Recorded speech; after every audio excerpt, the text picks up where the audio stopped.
संसार में एक आदमी पुण्य आत्मा है, सदाचारी और दुख पा रहा है, तथा एक आदमी पाप आत्मा है, दुराचारी और सुख भोग रहा है। इस बात को लेकर अच्छे अच्छे पुरुषों के भीतर भी यही शंका हो जाया करती है कि इसमें ईश्वर का न्याय कहाँ है।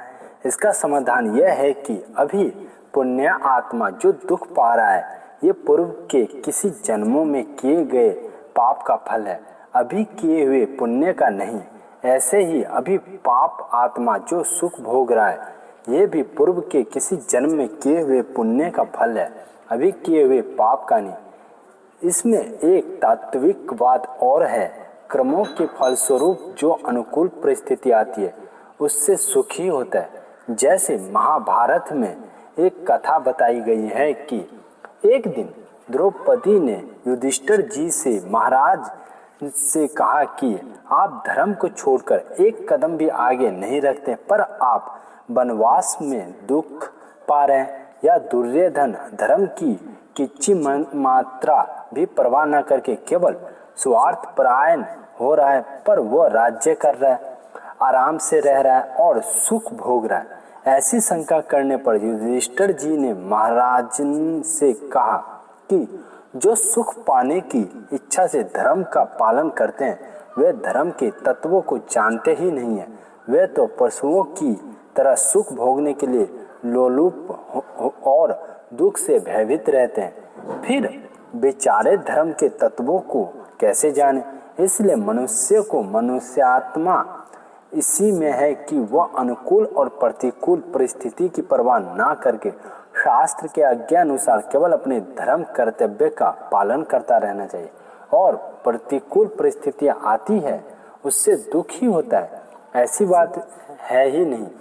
जैसे अनुकूल परिस्थिति आने पर मन में अभिमान होता है, छोटों से घृणा होती है, अपने से अधिक संपत्ति वालों को देखकर उनसे ईर्ष्या होती है, असहिष्णुता होती है, अंत कारण में जलन होती है, और मन में ऐसे दुर्भाव आते हैं कि उनकी संपत्ति कैसे नष्ट हो, तथा वक्त पर उनको नीचा दिखाने की चेष्टा भी होती है।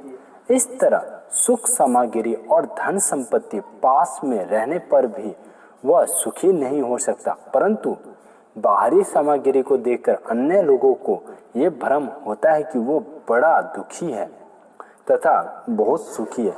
ऐसे हो किसी विरक्त या त्यागी मनुष्य को देखकर भोग सामग्री वाले मनुष्य को उस पर दया आती है कि बेचारे के पास धन संपत्ति आदि सामग्री नहीं है, बेचारा बड़ा दुखी है। परंतु वास्तव में विरक्त के मन में बड़ी शांति और बड़ी प्रसन्नता रहती है। वह शांति और प्रसन्नता धन के कारण किसी धनी में नहीं हो रह सकती। इसलिए धन का होना मात्र सुख नहीं है और धन का अभाव मात्र दुख नहीं है। सुख नाम हृदय की शांति और प्रसन्नता का है, और दुख नाम हृदय की जलन और संताप का है। पुण्य और पाप का फल भोगने में एक नियम नहीं है। पुण्य तो निष्काम भाव से भगवान के अर्पण करने से समाप्त हो सकता है, परंतु पाप भगवान ने अर्पण करने से समाप्त नहीं होता। पाप का फल तो भोगना ही पड़ता है, क्योंकि भगवान की आज्ञा के विरुद्ध किए हुए कर्म भगवान के अर्पण कैसे हो सकते हैं, और अर्पण करने वाला भी भगवान के विरुद्ध कर्मों को भगवान के अर्पण कैसे कर सकता है। भगवान की आज्ञा के अनुसार किए हुए कर्म ही भगवान के अर्पण होते हैं। इस विषय में एक कहानी और आती है। जैसे एक राजा अपनी प्रजा सहित हरिद्वार गया, उसके साथ में सब तरह के लोग थे। उनमें एक चमार भी था। उस चमार ने सोचा कि ये बनिया लोग बड़े चतुर होते हैं, ये अपनी बुद्धिमानी से धनी बन गए हैं, अगर हम भी उनकी बुद्धिमानी का अनुसार चले तो हम भी धनी बन जाएंगे। ऐसा विचार करके वह एक चतुर बनिए की क्रियाओं पर निगरानी रखकर चलने लगा। जब हरिद्वार के ब्रह्म कुंड में पांडा दान पुण्य का संकल्प करने लगा, तब उसने बनिया से कहा, मैंने अमुक ब्राह्मणों को 100 रुपये उधार दिए, आज मैं उनको दान रूप में श्री कृष्ण प्रण करता हूँ। पांडा ने संकल्प भरना दिया। चमार ने देखा कि इसने एक कौड़ी भी नहीं दी और लोगों में प्रसिद्ध हो गया कि इसने 100 रुपये का दान कर दिया। कितना बुद्धिमान है, मैं भी इससे कम नहीं रहूंगा। जब पांडे ने चमार से संकल्प भरवाना शुरू किया तब चमार ने कहा, अमुक बनिए ने मुझे 100 रुपये उधार दिए थे, तो उन 100 रुपये को मैं श्री कृष्ण अर्पण करता हूँ। उसकी ग्रामीण बोलों की पांडा पूरी तरह समझ नहीं और संकल्प भरवा दिया। इसमें चमार बड़ा खुश हो गया कि मैंने भी बनिया के समान 100 रुपये का दान पुण्य कर दिया। सब घर पहुंचे। समय पर खेती हुई। ब्राह्मण और चमार के खेतों में खूब अनाज पैदा हुआ। ब्राह्मण ने देवतान से बनिया से कहा, सेठ आप चाहे तो 100 रुपये का अनाज ले लो, इसमें आपको नफा भी हो सकता है, मुझे तो आपका कर्जा चुकाना है। बनियन ने कहा, ब्राह्मण देवता, जब मैं हरिद्वार गया था तब मैंने आपको उधार दिए हुए 100 रुपये दान कर दिए। ब्राह्मण ने बोला, सेठ मैंने आपसे 100 रुपये उधार लिए हैं, दान नहीं लिया, इसलिए इन रुपयों को मैं रखना नहीं चाहता, ब्याज से पूरा चुकाना चाहता हूँ। सेठ ने कहा, आप देना ही चाहते हैं तो अपनी बहन अथवा कन्या को दे सकते हैं। मैंने 100 रुपये भगवान के अर्पण कर दिए हैं, इसीलिए मैं तो लूंगा नहीं। अब ब्राह्मण और क्या करता, वो अपने घर लौट गया। अब जिसे बनिया ने चमार ने 100 रुपये लिए थे, वो बनिया चमार के खेत पहुंचा और बोला, लाओ मेरे रुपये, तुम्हारा अनाज हुआ है, 100 रुपये का अनाज ही दे दो। चमार ने सुन रखा था कि ब्राह्मण के देने पर भी बनियान ने उससे रुपये नहीं लिए, अतः उसने सोचा कि मैंने भी संकल्प कर रखा है तो मेरे को रुपये क्यों देने पड़ेंगे। ऐसा सोचकर चमार बनियान से बोला, मैंने तो अमुक सेठ की तरह गंगा जी में खड़े होकर सब रुपये श्री कृष्ण में अर्पण कर दिए, तो मेरे को रुपये क्यों देने पड़ेंगे। बनिया बोला, तेरे अर्पण कर देने से कर्जा नहीं छूट सकता, क्योंकि तूने मेरे से कर्जा लिया है, तो तेरे छोड़ने से कैसे छूट जाएगा। मैं तो अपने 100 रुपये ब्याज सहित पूरे लूंगा, लाओ मेरे रुपये। ऐसा कहकर उसने चमार से अपने रुपये का अनाज ले लिया। इस कहानी से ये सिद्ध होता है कि हमारे पर दूसरों का जो कर्जा है वह हमारे छोड़ने से नहीं छूट सकता। ऐसे ही हम भगवत अनुसार शुभ कर्मों को तो भगवान के अर्पण करके उनसे बंधन से छूट सकते, पर अशुभ कर्मों का फल तो हमारे को भोगना ही पड़ेगा। इसलिए शुभ और अशुभ कर्मों में एक फायदा कानून नहीं है। अगर ऐसा नियम बन जाए कि भगवान के अर्पण करने से ऋण और पाप कर्म छूट जाए तो फिर सभी प्राणी मुक्त हो जाए, परंतु ऐसा संभव नहीं है। हाँ, इसमें एक मार्मिक बात है कि अपने आप को सर्वथा भगवान के अर्पित कर देने पर, अर्थात सर्वथा भगवान की शरण हो जाने पर पुण्य सर्वथा नष्ट हो जाते हैं। दूसरी शंका यह होती है कि धन और भोगों की प्राप्ति प्रभावबद्ध कर्म के अनुसार होती है। ऐसी बात समझने में नहीं आती, क्योंकि हम देखते हैं कि इनकम टैक्स, सेल्स टैक्स आदि की चोरी करते हैं तो धन बच जाता है, और टैक्स पूरा देते हैं तो धन चला जाता है। तो धन का आना जाना प्रारब्ध के अधीन कहाँ हुआ, ये तो चोरी के ही अधीन हुआ। इसका समाधान इस प्रकार है, वास्तव में धन प्राप्त करना और भोगना इन दोनों में ही प्रारब्ध की प्रधानता है, परंतु इन दोनों में भी किसी का धन प्राप्ति का प्रारब्ध होता है, भोग का नहीं, और किसी का भोग प्रारब्ध होता है, धन प्राप्ति की नहीं। तथा किसी का धन और भोग दोनों का ही प्रारब्ध होता है।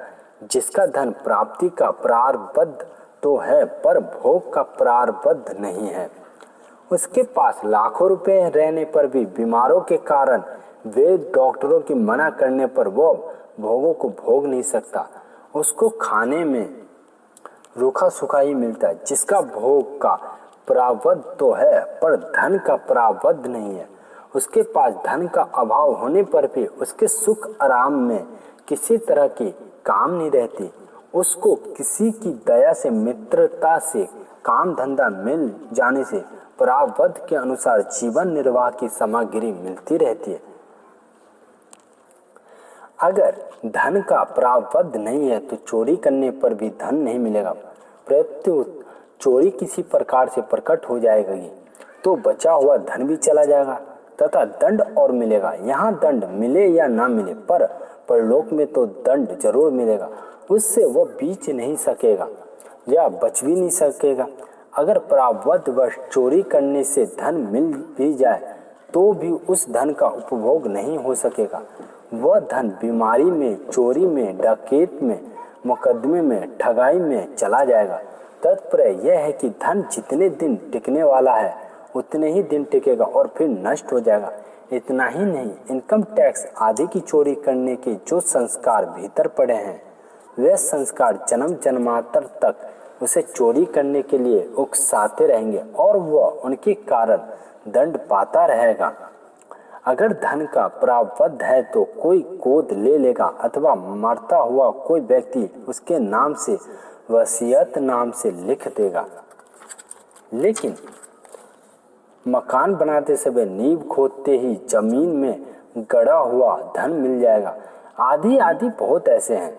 इस प्रकार प्रारब्ध के अनुसार जो धन मिलने वाला है वह किसी न किसी कारण से मिलेगा ही, परंतु मनुष्य प्रारब्ध पर तो विश्वास करता ही नहीं। कम से कम अपने पुरुषार्थ पर भी विश्वास नहीं करता कि हम मेहनत से कमाकर खा लेंगे।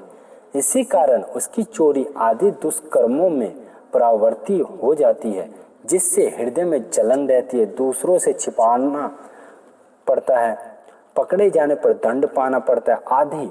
अगर मनुष्य विश्वास और संतोष रखे तो हृदय में महान शांति, अनंत प्रसन्नता रहती है तथा आने वाला धन भी आ जाता है। और जितना जीने का प्रारब्ध है उतना जीवन निर्वाह की सामग्री भी किसी न किसी तरह मिलती ही रहती है। जैसे व्यापार में घाटा लगना, किसी की मृत्यु होना, बिना कारण अपयश और अपमान होना आदि प्रतिकूल परिस्थिति को कोई भी नहीं चाहता, पर फिर भी वह आती ही है। ऐसे ही अनुकूल परिस्थिति भी आती है, उसको कोई रोक नहीं सकता। भागवत में भी ये कहा गया है कि राजन प्राणियों को जैसे इच्छा के बिना प्रारब्ध अनुसार दुख प्राप्त होते हैं, ऐसे ही इंद्रिय जन सुख स्वर्ग में और नरक में भी प्राप्त होते हैं। अतः बुद्धिमान पुरुषों को चाहिए कि वह उन सुखों की इच्छा ना करे। जैसे धन और भोग का प्रारब्ध अलग अलग होता है, किसी का धन प्रारब्ध होता है, किसी का भोग का प्रारब्ध होता है, ऐसे ही धर्म और मोक्ष का पुरुषार्थ भी अलग अलग होता है। अर्थात कोई धर्म के लिए पुरुषार्थ करता है और कोई मोक्ष के लिए पुरुषार्थ करता है। धर्म के अनुष्ठान में शरीर, धन आदि वस्तुओं की मुख्यता रहती है और मोक्ष की प्राप्ति भाव तथा विचार की मुख्यता रहती है। एक करना होता है और एक होना होता है, दोनों विभाग अलग अलग है। करने की चीज है कर्तव्य और होने की चीज है फल। मनुष्य का कर्म करने में अधिकार है, फल में नहीं। यह है कि होने की पूर्ति प्रारब्ध के अनुसार आवश्यक होती है, उसके लिए ये होना चाहिए और नहीं होना चाहिए ऐसा इच्छा नहीं करनी चाहिए। और करने में शास्त्र तथा लोक मर्यादा के अनुसार कर्तव्य कर्म करना चाहिए।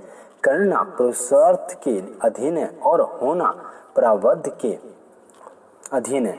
इसलिए मनुष्य करने में स्वाधीन है और होने में पराधीन है। मनुष्य की उन्नति में खास बात है करने में सावधान रहे और होने में प्रसन्न रहे। क्रियामान, संचित और प्रारब्ध तीनों कर्मों से मुक्त होने का क्या उपाय है? प्रकृति और पुरुष ये दो हैं। प्रकृति सदा क्रियाशील है, पुरुषों में कभी परिवर्तन क्रिया नहीं होती। प्रकृति से अपना संबंध मनाने वाला प्राकृतिस्थ पुरुष ही कर्ता भोक्ता बनता है। जब वो प्रकृति से संबंध विच्छेद कर लेता है अर्थात अपने स्वरूप में स्थित हो जाता है, तब उस पर कोई भी कर्म लागू नहीं होता है। बोध हो जाने पर ज्ञान की प्रारब्ध हो रहता है। ये कथन केवल अज्ञानियों को समझाने मात्र के लिए है। कारण के अनुकूल या प्रतिकूल घटना का घट जाना ही प्रारब्ध है। प्राणियों को सुखी या दुखी करना प्रारब्ध काम नहीं है, प्रत्युत अज्ञान का काम है।